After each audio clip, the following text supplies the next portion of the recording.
eu recebo a notificação quando a gravação inicia. Deixa eu ver se... Aí, beleza, né?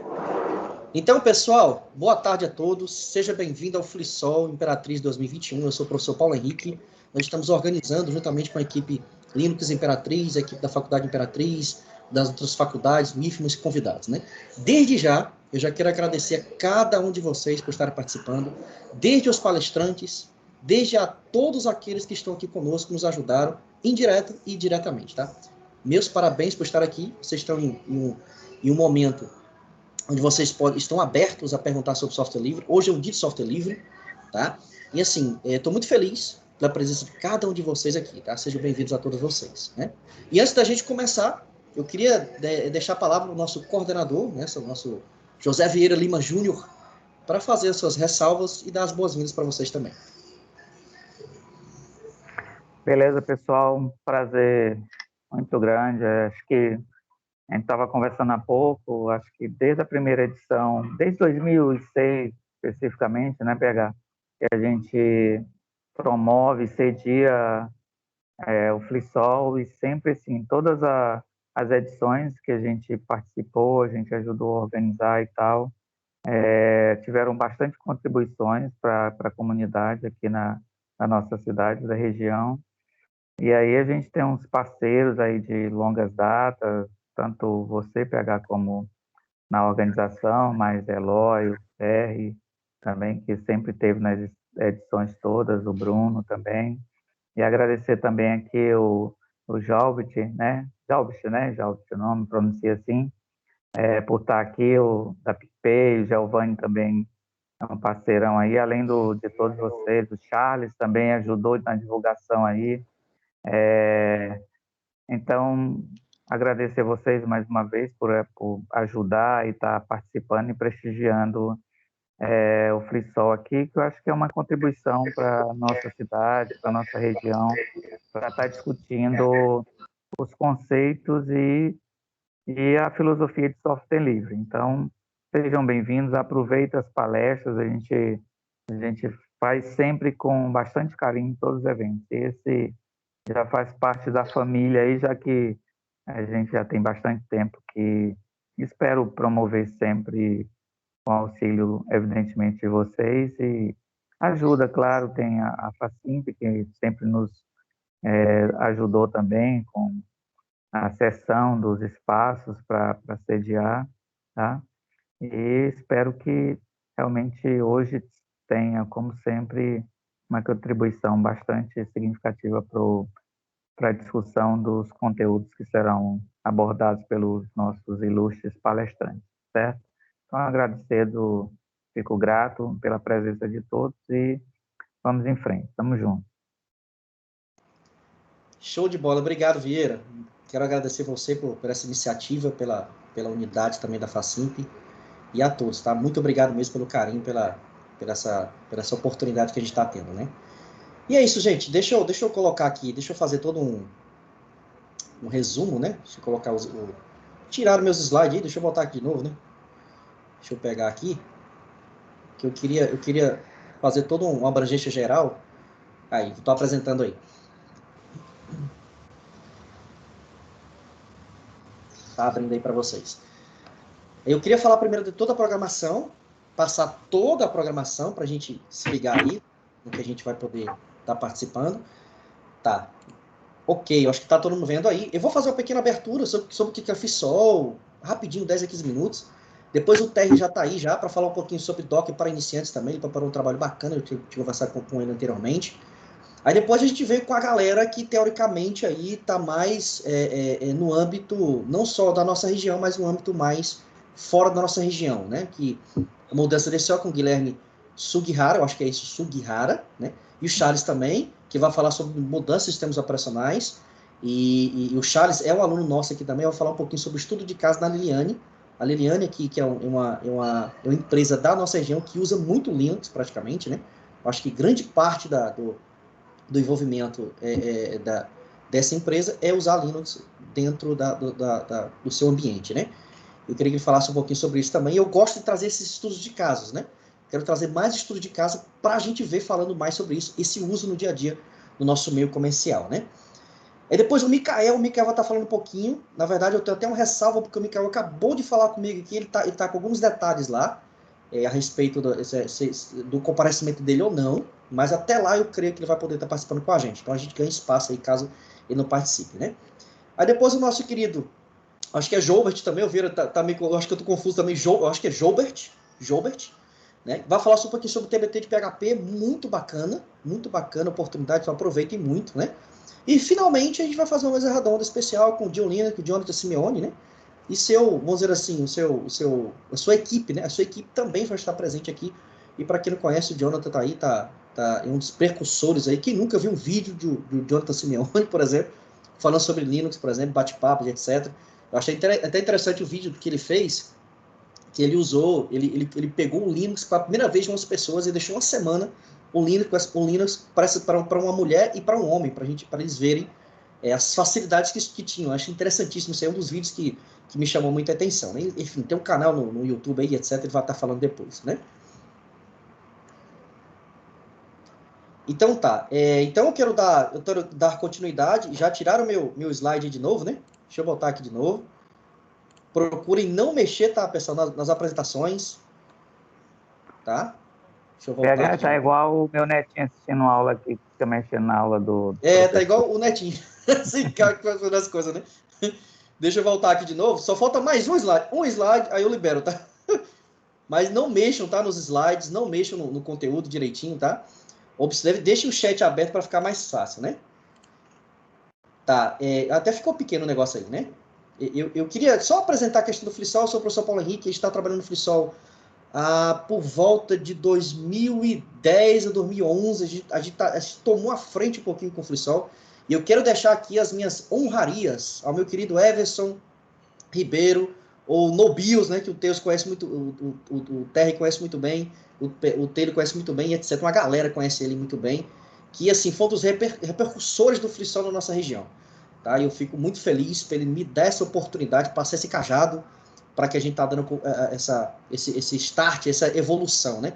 E toda aquela galera que eu vi essa semana, que estava aí no grupo dos devs lá, colocaram algumas fotos, eu até pedi para vocês trazerem. Gente, leve essas fotos para a gente hoje. Eu gosto muito de relembrar, porque antes desse FreeSol estar acontecendo com a gente, pessoal, esse FreeSol acontecia há um tempo atrás, tá? Desde 2005, que é o início ali do FreeSol, que o FreeSol acontece desde 2005, e essa galera viajou por alguns lugares para assistir palestras do FreeSol, para estar vendo tudo isso e trouxe para cá. Então, tá aqui as minhas honrarias para o Everson e toda a sua equipe, a galera que está participando, que participou, por exemplo, né? E naquela época eu estava em Goiânia, participando do FreeSol em Goiânia, né? Então, assim, já com esse pensamento de fomentar o FreeSol para a nossa região também, então eu fico muito feliz, né? Então, o FreeSol é o quê? É o Festival Latino-Americano de Instalação de Software Livre.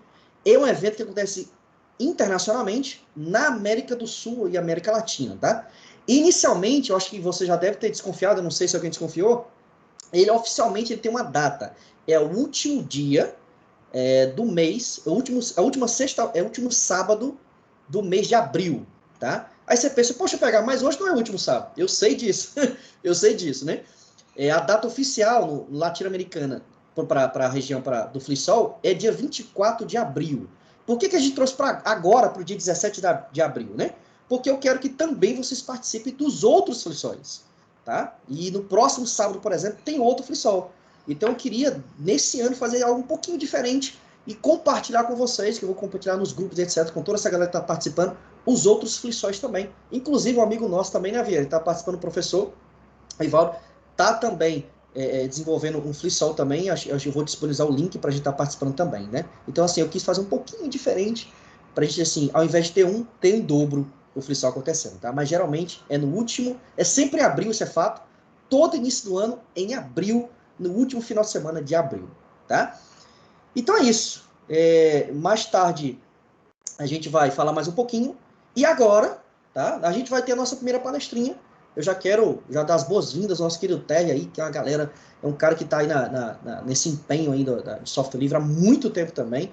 Eu fiquei muito feliz por ele ter, e honrado por ele ter aceitado essa ideia de estar participando conosco.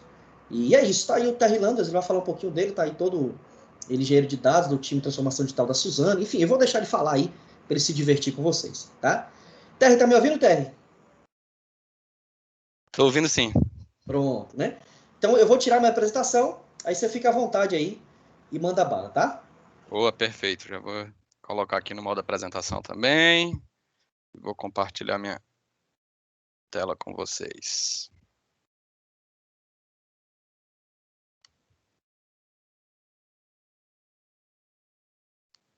Vocês estão vendo minha tela?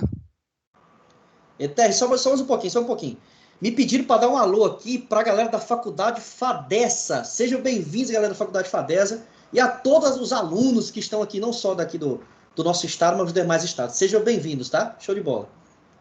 Bem-vindo, galera. Obrigado por estar aqui Boa. também. Bem-vindo aí. Bem-vindo, turma. Tá todo mundo vendo minha tela aí?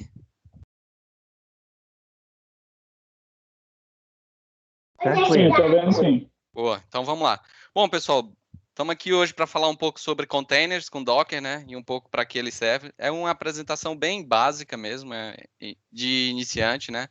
Nós vamos falar um pouco sobre o surgimento de containers, as tecnologias que levaram ao surgimento dos containers, né? Que é a própria virtualização. Quais as principais características desses sistemas? Como que funciona o fluxo de trabalho típico quando se trabalha com containers?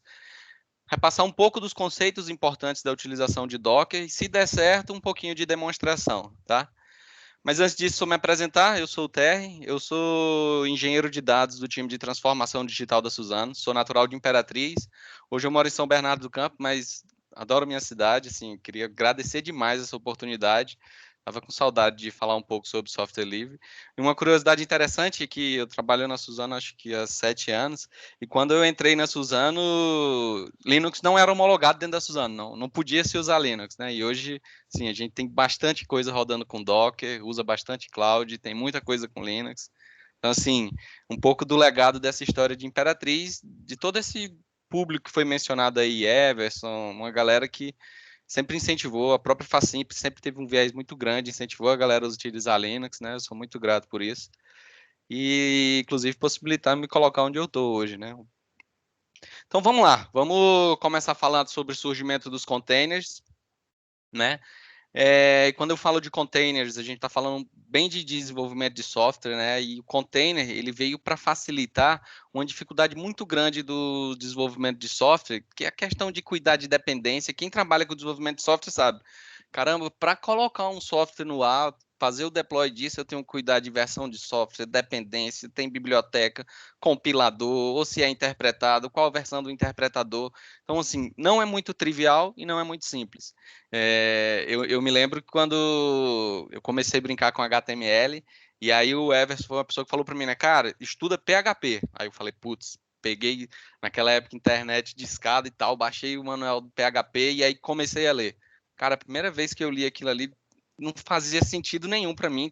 Era tão complicado o negócio, falei, não, deixa para lá, acho que isso aí não vai dar para mim não. Porque realmente não é tão simples, né? Colocar um software no ar, digamos assim, né? Tem uma série de coisas que tem que cuidar e ainda tem outros problemas, né? Putz, às vezes eu desenvolvo um software, testo tudo na minha máquina, tá tudo ok, vou colocar em produção e aí, putz, lá no ambiente de produção não funcionou, mas no ambiente de teste funcionou. Então, o containers, ele tem um viés de cuidar um bocado disso, tá? E aí, o surgimento da palavra containers tem tudo a ver com aqueles containers marítimos mesmo, né? E como eles surgiram, na verdade. Em 1950, eu trouxe uma historinha aí, né, que em 1950 teve um motorista de caminhão, Malcolm, ele teve uma ideia brilhante que em vez de descarregar e carregar tudo no caminhão e depois ir para o porto, descarregar de novo tudo do caminhão e pôr no navio, por que não colocar o caminhão todo dentro do navio? Ou, na verdade, o corpo dele, né, e foi os containers. Então, a ideia do Malcolm era, na verdade, cara, carrega tudo no container, leva o container para onde for e vai estar tudo lá, tudo pronto, toda a mercadoria, né? E a ideia de utilização de containers para software é a mesma coisa. A ideia é encapsular uma solução dentro de um formato que possa ser distribuído e que possibilite uma adoção generalizada. E onde o Docker entra em tudo isso, né? A gente estava falando de Docker aqui, eu disse que minha apresentação era sobre Docker, e o Docker nada mais é do que um software de containers. Ele é uma solução que permite empacotar esses aplicativos ou esses pedaços de códigos, digamos assim, e todo o sistema de arquivo e suas dependências para possibilitar essa distribuição padrão e essa adoção generalizada, né? Possibilitar que a aplicação funcione independente de onde ela esteja, digamos assim, né? Em diversos ambientes. Mas, para chegarmos ao ambiente containerizado, é importante a gente lembrar as tecnologias que nos levaram até elas, né? E um pouco sobre cada uma delas. Então, pensando um pouco numa linha do tempo, né? Antes de ter containers, antes de ter virtualização, existia um mundo que a gente vai chamar assim de mundo pré-virtualização, né? Onde, naturalmente, cada sistema precisava de uma máquina. Era muito isso. Putz, preciso do banco de dados. Eu tinha uma máquina para o banco de dados. Putz, preciso de um servidor web. Eu tinha uma máquina para o servidor web. Cada máquina tinha um fim, né? Daí a tecnologia foi evoluindo e a gente chegou num mundo de virtualização baseada em hypervisor, onde em uma única máquina eu consigo colocar vários sistemas operacionais virtualizados. E aí nesses sistemas operacionais eu coloco as aplicações. Até a situação atual onde a gente tem containers, que na verdade é uma engine agnóstica de hardware, né? Não importa em qual hardware está rodando, desde que eu tenha a engine do container rodando, eu posso levar esse container para dentro desse engine. Nós vamos falar um pouco em detalhes sobre esses três mundos aí, tá? Então, falando desse mundo pré-virtualização, né, onde eu comentei que cada máquina tinha um propósito de servir uma aplicação, a gente tem algumas características onerosas, né, para esse ambiente, né? Principalmente o custo é elevado. No limite, como eu estou falando lá no início mesmo, onde cada máquina servia um propósito, putz, se eu precisar iniciar um novo sistema, eu tenho que comprar uma nova máquina. Então, o deploy dessa solução é lento, porque a gente está falando desde a aquisição da máquina, né? Putz, até chegar uma máquina nova, o custo disso é alto, o tempo é demorado, o deploy, e a migração da solução é difícil também, né? E a migração aqui eu posso abordar um contexto de arquitetura. De repente eu tenho um sistema que foi concebido lá para 32 bits e eu tenho uma máquina nova que é 64 bits, dependendo de como a aplicação foi feita, tudo isso era muito oneroso, complicado, difícil de se fazer, né? E aí surgiu um novo mundo. Com a evolução da tecnologia, surgiu a virtualização baseada em hypervisor, onde uma única máquina física tinha um sistema que tem um sistema operacional instalado e o seu respectivo hypervisor, possibilita a instalação de várias máquinas virtuais. A gente tem vários benefícios aqui, né, nesse ambiente de virtualização.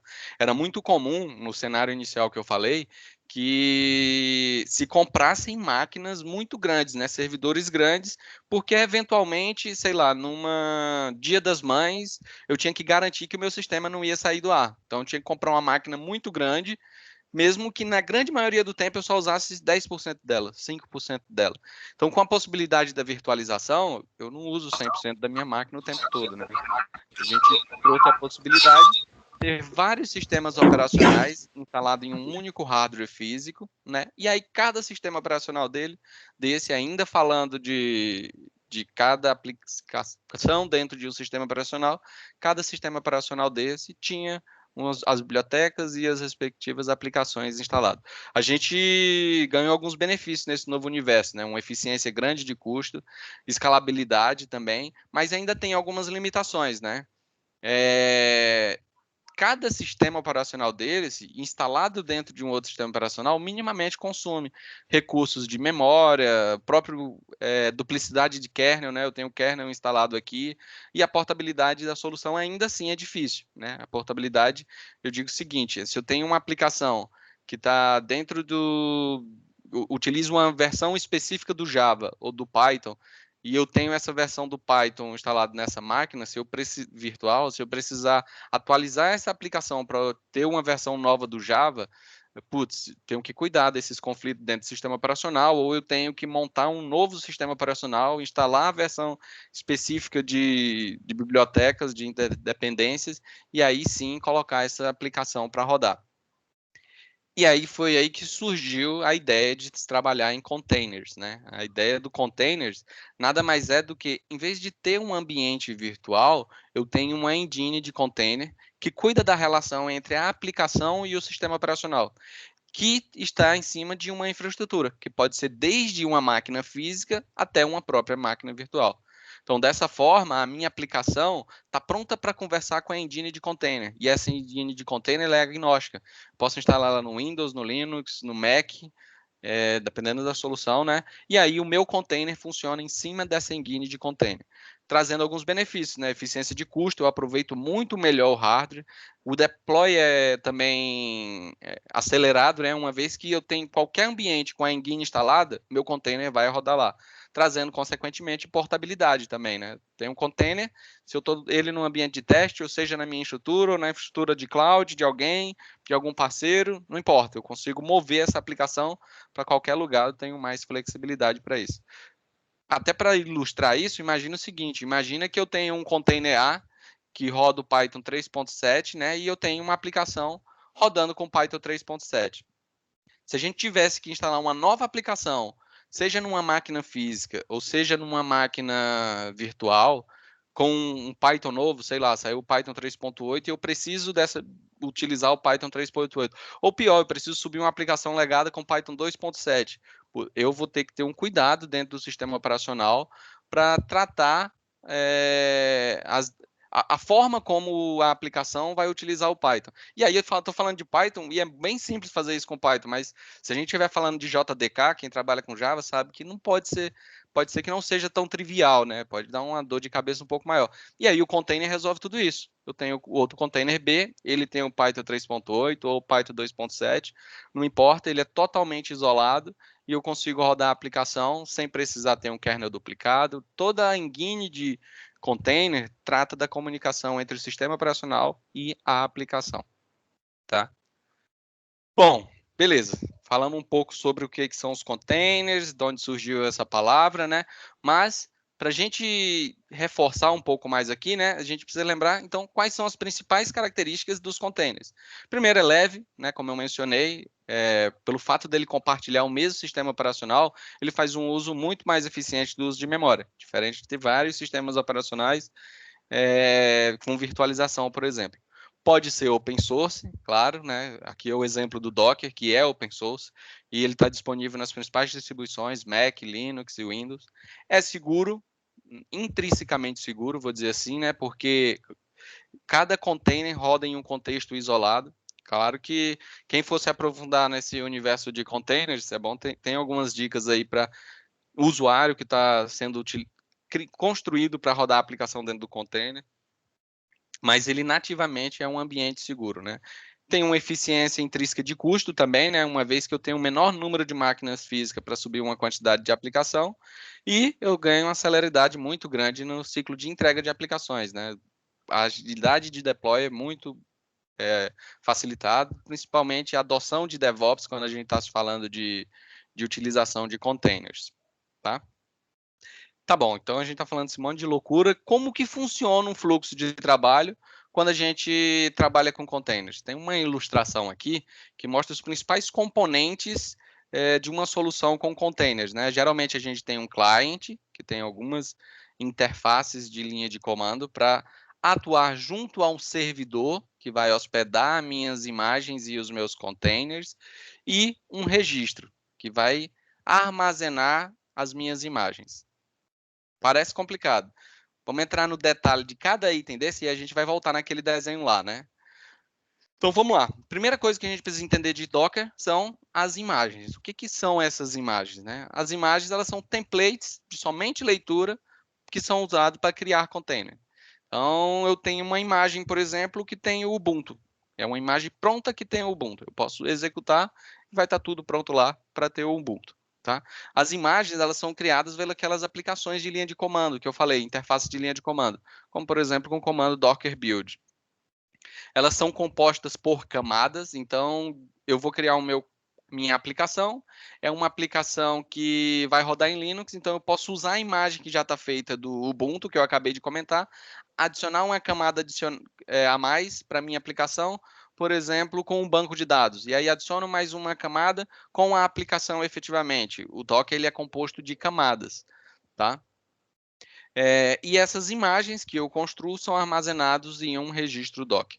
O Docker, como empresa open source, também disponibiliza um registro de containers públicos, tá? Que é o Docker Hub. Acho que eu vou abrir depois o link para a gente ver lá. Próximo conceito que a gente precisa entender é o de containers. Então, se a gente estava falando que tinha as imagens que estão os templates, os containers, eles são as execuções dessa imagem. Se a gente pensar que uma imagem, fazendo um paralelo com programação, né, que uma imagem é uma classe, um container é uma instância da classe. É basicamente o container em si rodando, né, a aplicação rodando. Os containers, como já foi mencionado, são encapsulamentos leves, geralmente, e são portáveis, né? Ou seja, é um local portátil onde os aplicativos são executados, tá? Eles são criados a partir de imagem, ou seja, como eu falei, fazendo um paralelo com programação, né? Pensando que a imagem é uma classe e o container é a instância da classe, é a execução efetiva de uma classe. E dentro de um container, ali tem tudo que é necessário, binários, dependência, para que o aplicativo funcione. Essa é a essência da coisa, né? Por fim, a gente tem o registro e os repositórios. O registro é onde as nossas imagens ficam armazenadas. Então, a gente faz a imagem com um Docker Build, como eu falei lá, com o CLI, com o executável de linha de comando, né? E aí eu envio isso para armazenar em algum lugar, a imagem, tá? Você pode ter um registro privado para armazenar as imagens, né? Geralmente em empresas o que acontece é isso. Você tem um registro privado onde as imagens de containers que são utilizadas na aplicação estão hospedadas e existe o registro público chamado Docker Hub, provido pela própria Docker, tá? Onde tem várias imagens de exemplo lá. Inclusive imagens oficiais assinadas, né? E essas imagens que estão no registro são armazenadas em repositórios, tá? O repositório nada mais é do que uma pasta, vamos fazer uma abstração assim, né? Uma coleção de imagens diferentes com Docker com o mesmo nome, mas que possuem tags diferentes. Então, eu tenho, por exemplo, a imagem do banco de dados MySQL. Ela está lá no Docker Hub, tem um repositório MySQL e eu posso ter uma imagem para cada versão do MySQL, através de tags, né? E é por convenção, geralmente a tag representa uma versão diferente da imagem mesmo. Boa. Dito esses conceitos, vamos voltar para aquele desenho lá que parecia um pouco complicado, né?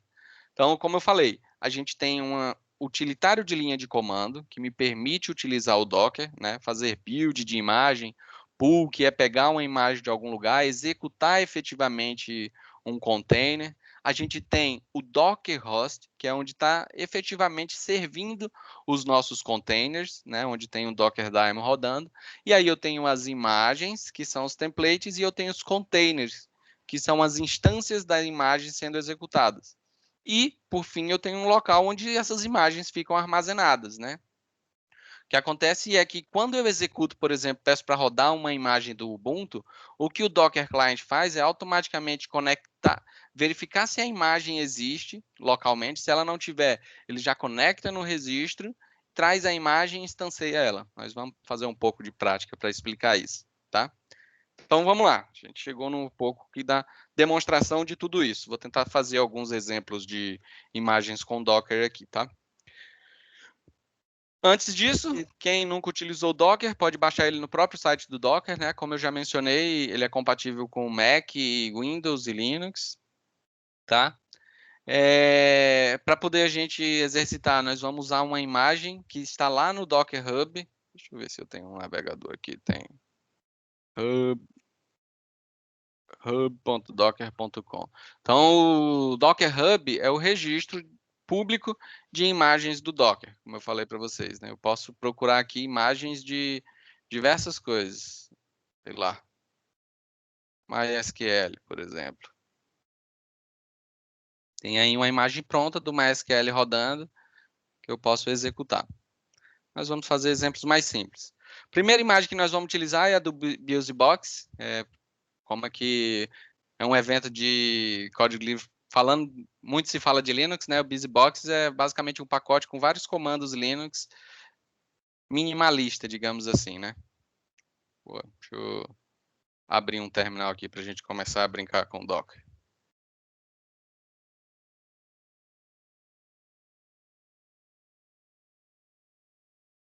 Acho que eu vou botar. Acho que eu criei uma pasta aqui. Boa. Então vamos lá. Vamos brincar um pouco com a linha de comando do Docker. Primeira coisa que eu preciso fazer, que é bom fazer, né, não é obrigatório, mas que é bom fazer, é fazer um login do Docker. Para fazer o login do Docker, a gente vai estar autenticando o Docker a um registro, né? Por padrão, o registro que tem é o do Docker Hub. Como eu já digitei minha senha, eu acho que não vai nem perguntar aqui. Boa. Então, com isso, eu fiz a minha autenticação direto do meu CLI com o registro público do Docker, que é o Docker Hub, onde tem aquelas imagens lá, tá? Com o comando Docker Images, eu vejo as imagens que existem no meu computador. Então, aqui eu não tenho nenhuma imagem ainda no meu computador. Eu dei uma limpada aqui para ter certeza que a gente ia fazer tudo do zero. E aí, a primeira coisa que nós vamos fazer é executar uma imagem Docker. Então, para isso, eu uso a linha de comando Docker run, escolho a minha imagem, BusyBox, escolho a versão da minha imagem, aqui tem um exemplo com 1.31, e eu vou colocar aqui na frente um comando para ser executado dentro dessa imagem. Por exemplo, echo Olá Mundo, Hello World, sempre. Então, o que que o Docker... Ups, o que eu fiz errado? Docker run, BusyBox. Faltou a aspa aqui no final. Acho que tinha faltado. O que que o Docker vai fazer, né? Eu tenho o Docker instalado na minha máquina. Ele vai dizer assim, ó, não tem uma imagem do BusyBox localmente. Lembra que o container é a execução de uma imagem. Então, o que que ele fez? Automaticamente, ele baixou a imagem lá do Docker Hub e aí instanciou o container, né, com base nessa imagem e executou esse comando que eu botei na frente. Foi um simples echo olá mundo. Tá? Então, o Docker, ele cuidou de tudo isso para mim. Ele verificou se eu tinha a imagem, não tinha, ele baixou a imagem, instanciou o container, executou o comando. Pronto, o container morreu depois disso. Existem outras formas de executar o container, como esse próximo exemplo aqui, mostra um exemplo de como executar um container no modo interativo, né? Ali eu executei um comando e o container morreu logo em seguida.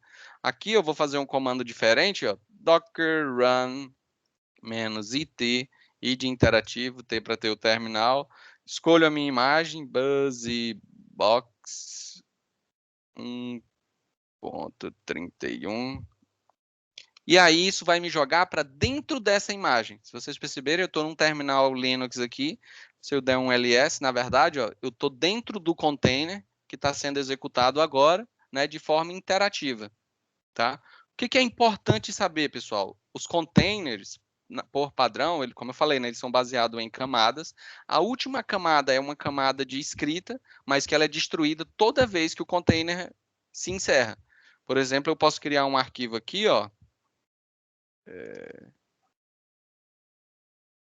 x.txt. Criei dentro desse container que está em execução o arquivo x.txt escrito teste. Na hora que eu sair desse container, o container não está rodando mais, se eu iniciar ele de novo, na verdade o arquivo não existe lá mais. Ó. Toda vez que o container é finalizado, ele é destruído, na verdade. Né? Isso é uma das características que garante a portabilidade, né? Porque quando eu executo o container, eu construo tudo de novo. Então, se eu construir tudo e ele está rodando na minha máquina, se eu acabei de construir, o mesmo acontece quando eu mandar essas configurações para o servidor, né? Tudo vai ser construído novamente lá, tá? Um pouco mais de comandos. Eu executei ali um comando, executei de forma interativa e eu vou mostrar aqui agora como executar um container em background. Ó. Vou usar aquele mesmo comando lá. Para isso eu uso o "-d de daemon e o comando que eu vou executar aqui vai ser um sleep. Um sleep bem grande aí para ficar executando. Então, o meu container está rodando em background e uma das formas da gente ver os containers que estão executando ó, é com o comando ps. Então, se eu executar aqui ó, docker ps, eu vou ver que eu tenho um container executando, tem 12 segundos. O comando que ele está executando é o sleep, está rodando aí, consumindo recursos da minha máquina. É baseado na imagem BusyBox. O Docker, por padrão, ele dá um nome aleatório à sua imagem, né? Por exemplo, essa aqui, Lucid, sei lá o quê. E ele dá um ID que identifica esse container em execução. Com o comando docker ps-a, eu vejo todos os comandos todos os containers que já estiveram em execução. Então, olha só, todas aquelas vezes que eu executei o BusyBox, eu tenho aqui todos esses containers que já foram executados dentro da minha máquina, tá? Esse nome que eu falei para vocês, que a engine do Docker dá aleatoriamente, a gente pode escolher ela, né? Por exemplo, eu vou fazer um outro Docker aqui, vou colocar só por 10 segundos, e eu vou passar o argumento --name container1, sei lá. Tá com menos D, tá? Então, na hora ele subiu uma nova instância daquele container, se eu dar um docker ps aqui, ó, tá aqui, ó, container 1 rodando. Aquele lá que eu coloquei o sleep gigante ainda hoje está rodando lá, fazendo alguma coisa. Só o sleep, na verdade, né? Então, com o parâmetro --name, eu consigo escolher o nome do container para ser executado, tá? Como eu falei para vocês, o Docker, ele é baseado em camadas. Então, eu posso reutilizar uma imagem que alguém começou a construir e tudo isso vai sendo construído em forma de camadas dentro do Docker. E uma forma de inspecionar como que esse container foi construído é com o comando docker inspect. A gente precisa usar o docker inspect e o ID do... Cadê meu mouse? Tá aqui. E o ID do container... Vou usar esse outro aqui. Então, esse comando vai trazer todas as características do meu container. Com quais camadas ele foi baseado, qual o argumento, né, que foi passado. Então, os detalhes, quais as configurações de rede para esse container. O Docker, por padrão, traz um NAT, né, que me permite comunicar com o container ou não. E aí, como a gente falou lá no início, que o Docker é uma instância autocontida, esse camarada ele está isolado ali no mundo do Docker, né? Para poder ter acesso ao container, uma das formas de fazer isso é através do mapeamento de portas. E nesse próximo comando eu vou trazer um exemplo que faz o mapeamento de uma porta de dentro do container para o ambiente externo, que é a nossa máquina, né? Para poder fazer isso, eu vou baixar a imagem do Ignex, né? Que é um servidor web, e vou expor essa imagem padrão do Ignex na porta 8080 do meu computador. Então, para isso, eu só preciso fazer, olha lá, ó, docker run -it, foi com interativo? Foi. Deixa rodando no interativo. -p, a porta do meu computador, né? Então, a porta 8080, mapeando para dentro da porta desse container, na porta 80, qual imagem que eu vou usar? A do Ignex padrão. O Ignex, para quem não conhece, é um servidor web, né? É um servidor web também.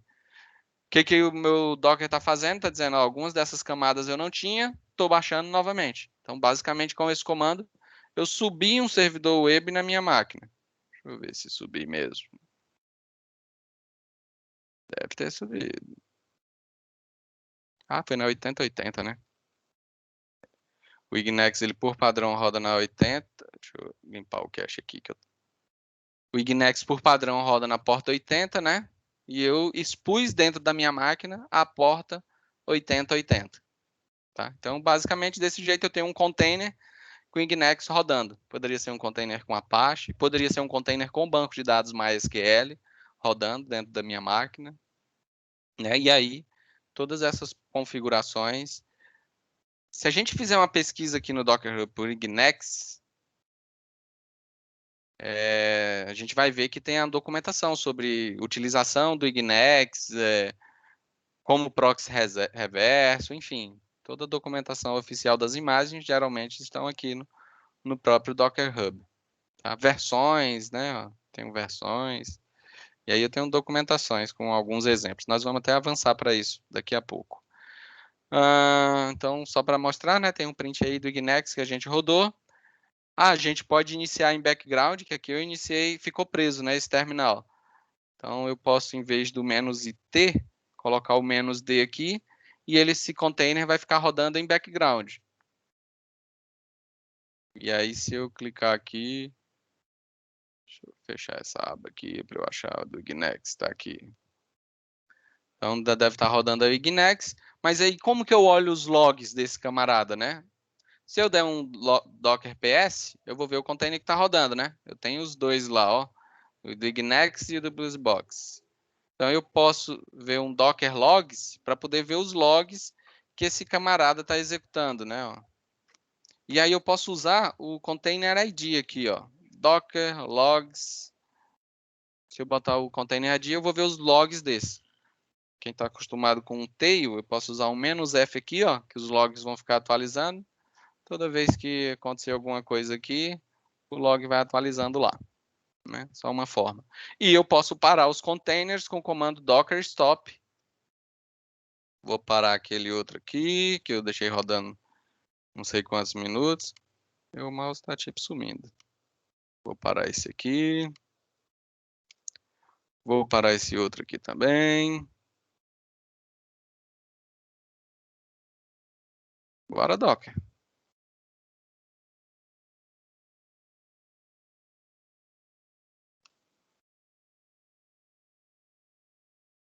E aí, se eu digitar um docker ps, não tenho mais nenhum container rodando.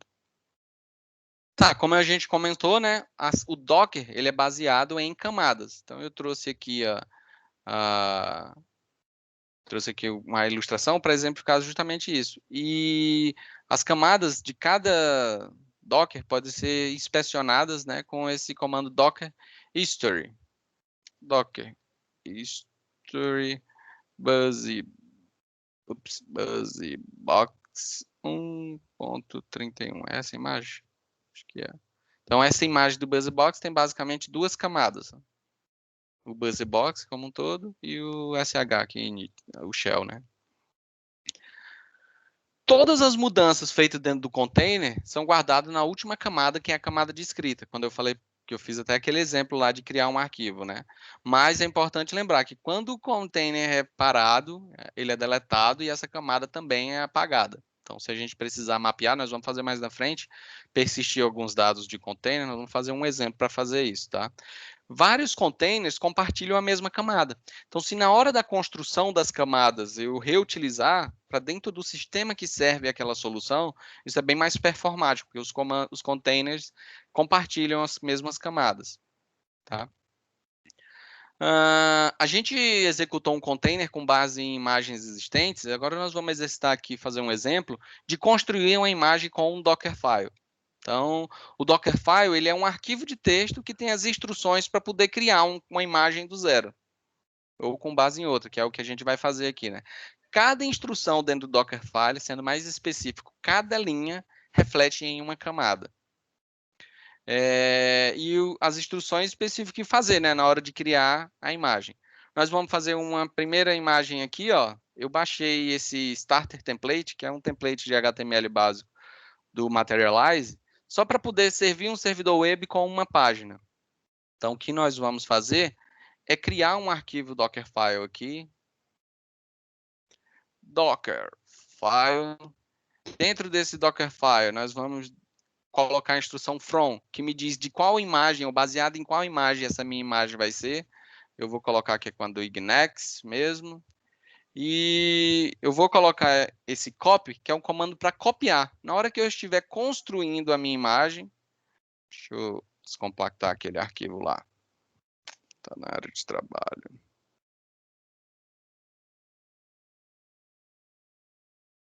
Na hora que o Docker estiver construindo a minha imagem, o que ele vai fazer é copiar para dentro do container, nessa pasta específica, o conteúdo dessa outra aqui, né? Então, copy para user char ignex HTML. Acho que é isso, né? User char ignex HTML. Então, com esse comando Docker, com esse arquivo Dockerfile, eu passo instruções sobre como criar uma imagem para mim, personalizada. E aí, para poder construir a imagem, a gente vai usar o comando docker build, que constrói a imagem com base nesse Dockerfile. E para executar esse comando é preciso passar um contexto, né? Que nesse caso, o contexto é o diretório que eu estou. Então, eu vou usar o comando docker build aqui. Então, só para dar um ls, ó, aqui dentro dessa pasta eu tenho o Dockerfile, eu vou executar o docker build, eu preciso dizer o nome da minha imagem, ó, e aí aqui eu vou usar a boa prática de colocar o nome do repositório e depois a imagem. Então, esse vai ser a minha imagem do Ignex. E eu preciso passar o contexto, né? Que é representado que o contexto é o diretório que vai ser a referência para qual esse Dockerfile vai executar aqueles comandos. Por exemplo, o copy que eu coloquei aqui, né? Podia ter aumentado também o tamanho da letra aqui, né? Pronto. Então eu coloco o ponto aqui. O que vai acontecer? Docker build. O que eu escrevi de errado? Build an image from a Docker file. Esqueci de colocar o "-t", que é para fazer a referência ao nome da tag. A taguear a imagem, né? A etiqueta da imagem. Bom, o que o Docker vai fazer? Ele vai fazer uma nova imagem com base na imagem Ignex, né? Como já tinha a imagem aqui, ele não precisou fazer. Depois ele copiou o starter template para dentro daquele template. Então agora o que eu vou fazer é executar essa minha imagem, expondo a porta 8080. Então, cadê o Docker Run que eu fiz aqui? Ó? Docker Run. -d, vou botar 8080, só que a imagem que eu vou usar é a que eu criei. Terrível Ignex.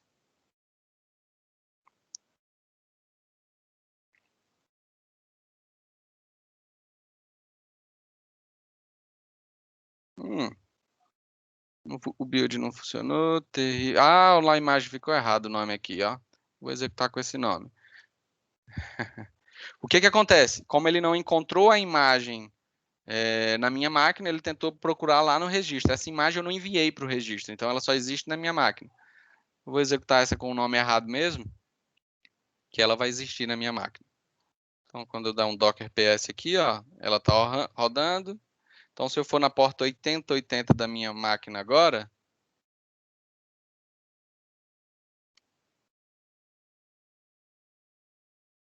eu queria era meu mouse.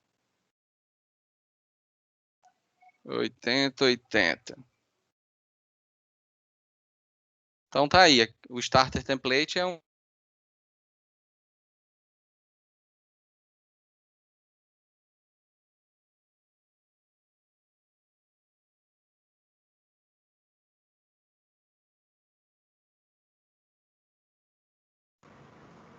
Acho que travou aí, gente. Travou aqui. Travou. Pra mim aqui também travou. Travou também. Deu uma travada aqui também, velho. Travou ele no CBL. Paralisou. Eu achei engraçado que eu falei assim, cadê meu mouse? Eu me acabei de rir aqui. Cadê meu mouse?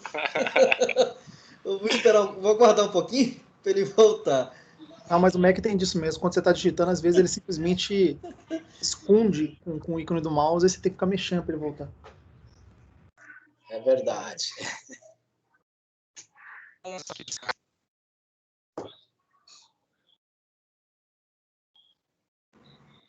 Tá me ouvindo, Terry? Agora tu voltou.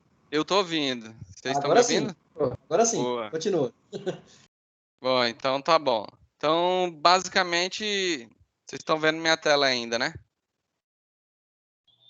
Boa. Sim. Então, basicamente, a gente subiu uma aplicação web com Ignex aqui, né? Bem simples, tem aqui o print só para ilustrar isso. O Dockerfile que eu fiz é muito simples, não faz basicamente nada, mas existe uma série de comandos, de instruções que o Dockerfile utiliza, tá, pessoal? Deixa eu minimizar aqui. Então, aqui eu coloquei algumas dessas instruções, né, para executar um comando, para executar um aplicativo na inicialização, executar comandos específicos. Eu não vou fazer um outro exemplo por causa do tempo, mas eu trouxe o print de uma aplicação que é uma aplicação, inclusive, de um projeto que a gente utiliza aqui dentro da Suzano, né? Um projeto específico, né? Uma aplicação baseada no Python, né? Ó. Então, eu faço o apt-get update, upgrade, eu instalo uma aplicação específica aqui, que é um solver de otimização linear numérica, adiciono requirements, dou pip install no requirements, crio a pasta média, copio o app, e lembra que eu falei que apesar do Docker ser um ambiente isolado, a gente precisa ter algumas preocupações de segurança? Esse aqui é um exemplo disso, tá, pessoal? É muito comum a gente ver container executando como root. E é um cuidado que a gente tem que ter, porque se houver uma falha de segurança nesse container, o usuário que conseguir fazer uma invasão vai ter privilégio de root dentro desse container, né? Então é muito importante você lembrar de utilizar um usuário que não seja tão privilegiado assim para executar os comandos dentro do Docker, tá? Bom, mas aqui eu fiz um exemplo bem besta com um único container, mas e quando tiver vários containers? O próprio engine do Docker, pessoal, também traz um utilitário chamado Docker Composer, que facilita a criação e a orquestração de vários containers. Claro, o Docker Composer ele automatiza em um determinado limite a quantidade de containers, ele é um orquestrador para isso. Mas se a quantidade de containers for grande, aí a gente tem que procurar em outras soluções, tá? Na prática, o que o Docker Compose faz é ter a gestão de um arquivo semelhante ao Dockerfile, só que é um Docker Compose escrito em YAML, né? E que é um formato de codificação de fácil leitura, digamos assim, né? Então, como eu falei, ele atende muito bem pequenas aplicações, mas ele é um pouco impraticável à medida que o número de containers interdependentes aí cresce, que preciso se falar. E aí, quando isso acontece e eu preciso cuidar de mais ambientes, digamos assim, aí a gente pode ir para um primeiro nível, para um Swarm, que é um outro orquestrador, ou até para um cluster Kubernetes, se a gente estiver falando de algo mais avançado, tá? Para poder fazer um exemplo com Composer, eu vou pegar esse exemplo aqui. Vou abrir direto o site lá. Tem um exemplo na documentação do Docker que é com Django. Não que eu goste tanto do Django, né? Mas como eu gosto muito mesmo, eu vou criar uma pasta aqui, Compose. E aí nós vamos seguir esse passo a passo, só para vocês verem bem simples. Então, o Compose nada mais é do que um arquivo, Docker Compose, que tem as orientações para cuidar de vários containers. Então, vamos criar ele aqui, ó. New file, Docker Compose. Daqui a pouco nós vamos escrever ele. Esse Compose, no meu Compose, deixa eu copiar logo o Compose aqui, ó, que aí eu dou uma explicada nele.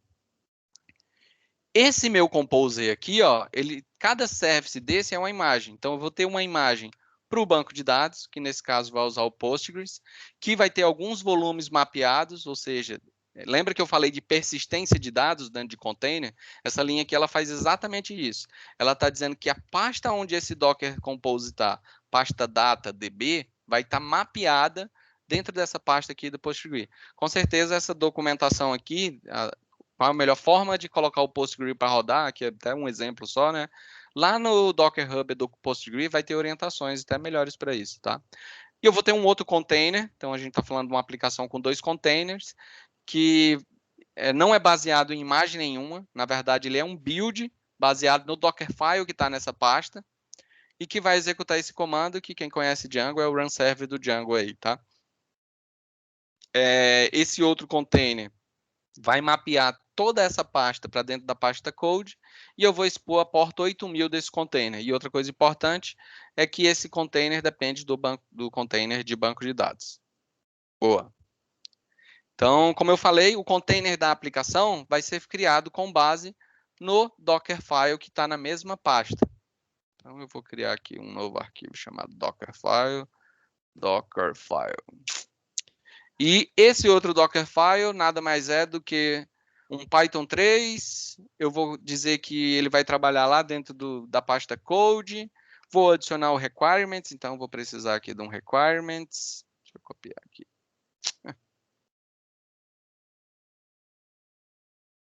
Quem usa Python sabe que o require... Ups.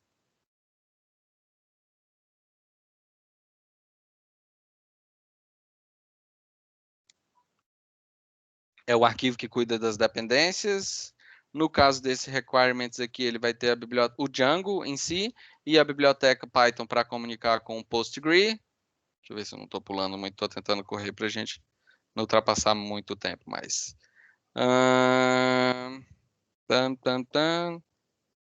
Acabou. Então, agora, como eu não tenho o Django instalado nessa minha máquina a princípio, o que eu vou fazer? Eu vou usar o próprio Docker Compose para dar um run no aplicativo web que está dentro do Compose lá, né? E eu vou executar o comando Django admin start project code de exemplo para criar um projeto do Django. Então, acho que eu não estou na pasta Compose. Então, meu Docker Compose não funcionou. Então, o próprio IGIN do Docker vai buscar a imagem do Postgres, que eu não tenho na minha máquina. Vai baixar ela e aí eu vou ter um Postgres rodando já. Depois ela vai ver se eu tenho a imagem. Vamos voltar para o Compose. Depois ele vai tentar vai fazer o build com base nesse Dockerfile, que eu não salvei, vou salvar agora. Que vai procurar a imagem do Python 3 e vai executar as próximas instruções.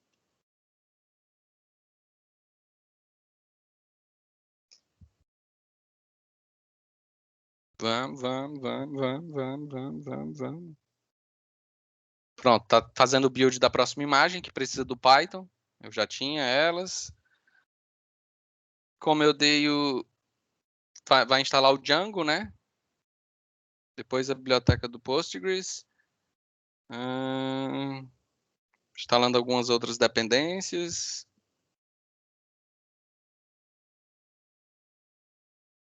Vamos.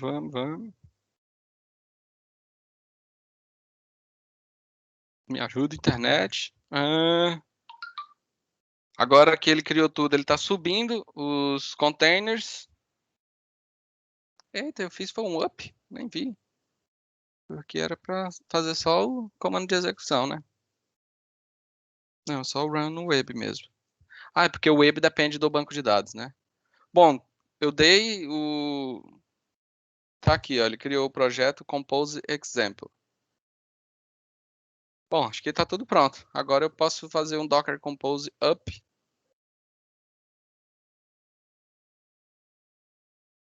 Se tudo tiver certo, isso vai fazer subir a minha aplicação com base em 2 containers. Vai subir os 2 containers, né?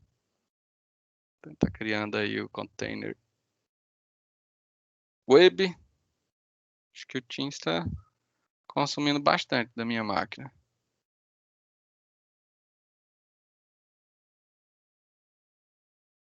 Se tudo der certo aqui, na porta 8000 agora, eu tenho uma aplicação em Django rodando com um banco de dados, né? 2 containers, um container com a aplicação e um com o banco de dados. Ups. Deixa eu voltar aqui.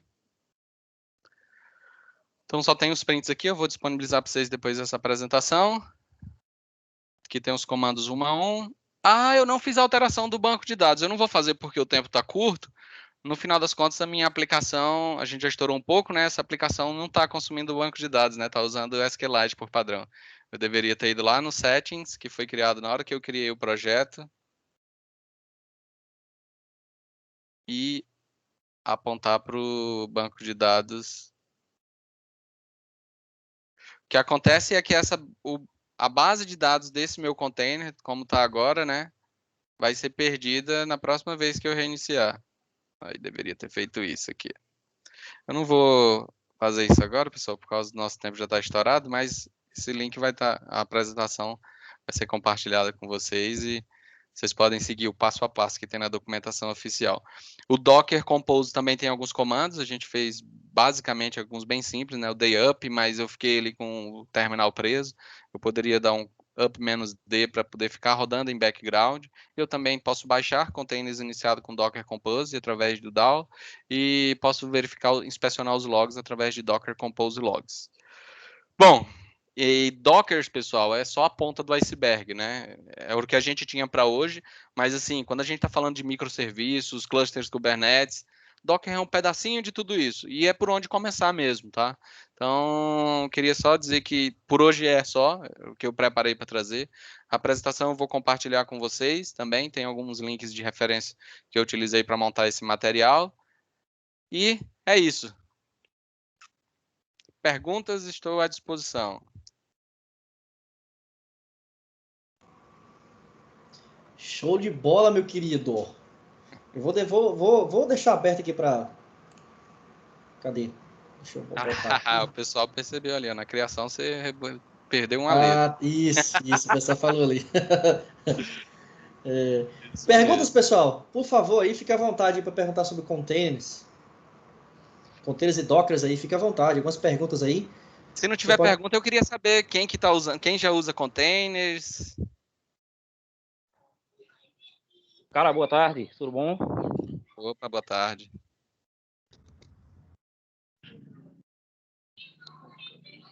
Tá cortando aqui. Peraí, tá me ouvindo? Sim. Beleza. Eu sou iniciante em Linux, meu nome é Cleberson Trindade, sou de Recife, faço parte da Estácio, né? E assim, como eu te falei, sou iniciante em Linux e para eu aprender Docker, eu tenho que estar bem afiado meu machado em Linux ou já posso dar meus primeiros passos? Cara, eu arrisco dizer que você pode caminhar em conjunto aí, tá? É bom ter um entendimento de Linux, claro, mas eu acho que é uma jornada que você consegue iniciar em conjunto. Tanto é que, de repente, pode ser até um facilitador para você se divertir com Linux. Não sei se você já tem um Linux instalado na sua máquina com Dual Boot, mas de repente tiver alguma restrição, você pode instalar o Docker e ter um container com Linux rodando, e aí facilita a tua vida até nos estudos de Linux aí, dentro de um container com Docker. Show de bola, valeu. Opa, eu não tenho uma pergunta, mas eu gostaria de agradecer pela sua palestra. Foi uma palestra muito interessante para quem está começando com Docker. Respondendo essa pergunta, eu uso muito Docker no trabalho, também no mundo Legal. E até soltei ali no chat, o grande barato do Docker é justamente você subir ambientes rapidamente para você poder fazer seus testes, seus desenvolvimentos e tal. E um exemplo disso é o projeto do GitHub que eu soltei ali no chat, que é uma forma rápida, né? Eu usei ali um make, né, para facilitar os comandos e o Docker. Cara, eu subo Kafka, MariaDB, MySQL, Redis, eu preciso fazer uns testes ali rapidinho, pronto, tá na mão, né? Pô, que Esse é o massa. barato do Docker, né? Se eu não precisar mais ter que instalar na máquina, e às vezes a versão é diferente, dá ruim. Enfim, aí eu gostaria de agradecer pelo conteúdo compartilhado aí com a gente. Oi, eu que agradeço esse toolbox aqui, né? Que no final, isso mesmo, no dia a dia a gente precisa brincar com Kafka. Eu, cara, tô muito feliz. Eu recentemente formatei meu computador e aí falei, putz, não tenho mais um MySQL instalado. É tudo container, não tenho mais PostgreSQL, porque eu tinha isso. Agora é tudo container.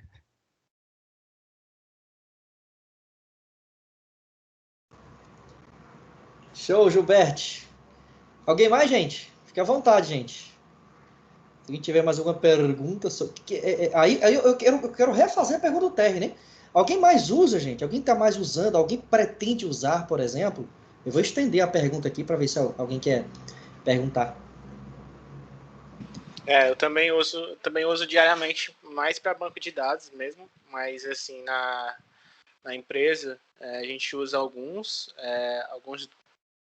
docs dentro de uma aplicação de React, na verdade, esqueci o nome do React, que é para desktop mesmo. Então a gente usa para rodar algumas coisas de algumas telas em Python, né? Rodando Sim. em Python. Então a gente usa o Docker nele também para rodar essas telas, abrir um executável no Python via linha de comandos, rodando outra doc para poder abrir esse executável. Que massa. Eu também comecei a utilizar Docker realmente para essa questão de banco de dados. Às vezes a gente tinha muitos bancos de dados na máquina, né, que está fazendo a instalação nativa, que às vezes é chato pra caramba. Quando a gente descobre a virtualização ali no Docker, fica muito tranquilo de você gerenciar. E depois a gente vai dando aquele passo, realmente vai começando a docar a aplicação e tudo mais, vai vendo as funcionalidades, vai vendo realmente que é muito interessante para você fazer toda a orquestração da sua aplicação. Tenho utilizado bastante também, utilizado muito em projeto pessoal com Python. As empresas que eu passei também, algumas utilizam, e muito bom. Parabéns pela palestra e muito bom o conteúdo, muito bem explicado. Valeu. Boa. Eu sou apaixonado pelo Django também, aí que a gente falou, né? Eu também. Tava esperando isso, falar isso aí. Tô, velho. Me emocionei. Gente, aqui eu sou André. Aqui no Médio também a gente acaba usando também Docker. Algumas vezes a gente usa em desenvolvimento, a gente tem a aplicação secundária, agora a gente está usando o Docker para containerizar a aplicação, né? A gente tem basicamente tem 3 containers. E uma pergunta que eu quero fazer para ti é saber como é que é a aplicação de vocês, o que vocês usam aí na Suzano para orquestrar os containers, se vocês usam algum Kubernetes, alguma coisa na aplicação assim. O que vocês fazem para orquestrar esses containers aí? Se tem muito, né? Como é que faz? Legal. E é interessante essa pergunta, porque muitas das aplicações que a área que eu estou hoje é responsável são aplicações que trazem muito valor para a empresa, né? Estou falando mesmo de retorno financeiro. E a grande maioria delas estão rodando em clouds. Algumas no Azure, outras no GCP, né? Nós temos parceria com esses duas clouds. Estamos iniciando a experimentação com a AWS também. Mas a nossa área é uma área relativamente nova. Como eu falei, antes a Suzano nem tinha Linux homologado, né? Então, assim, por uma questão estratégica, a grande maioria das aplicações nossas hoje que estão em produção rodam em web apps, que são serviços, aplicações como serviço, né? Então, o meu limite é o pipeline DevOps entregando a aplicação como serviço para cloud nossa fazer a instância, né? Seja Microsoft ou seja GCP. Por que a gente tomou esse caminho? Porque a quantidade de containers era pequena, a gente tinha pouca coisa para gerenciar e a gente não tinha um time de TI capacitado para poder tomar conta de um ambiente mais robusto para servir containers. Nós estamos com o nosso primeiro cluster Kubernetes, que a gente proveu tem 2 semanas, né? E aí ele é um cluster Kubernetes aí dedicado para prover containers de serviços de machine learning, né? Um pouco diferente, por exemplo, eu mostrei um Dockerfile que era uma aplicação em Django, que é inclusive uma aplicação para recomendação de vapor para turbinas geradoras, né? Então é uma aplicação em Django, é um web app. Diferente do cluster Kubernetes que nós temos hoje dentro da Suzano, que é responsável por servir modelos de machine learning, basicamente endpoints de machine learning. Então, acho que respondendo sua pergunta, a gente está iniciando ainda com Kubernetes, né? Mas mais voltado para a ciência de dados, e todas as outras aplicações até então estão em aplicações como serviço, né? Basicamente a cloud que provê toda a infra para o container. Eu entrego ela até no container registry privado. E aí de lá, quando eu vou no Azure, não sei se você conhece, né? Mas lá no Azure só diga assim, suba essa aplicação com base nessa imagem. Morreu. Pô, legal, cara. Muito massa. Boa.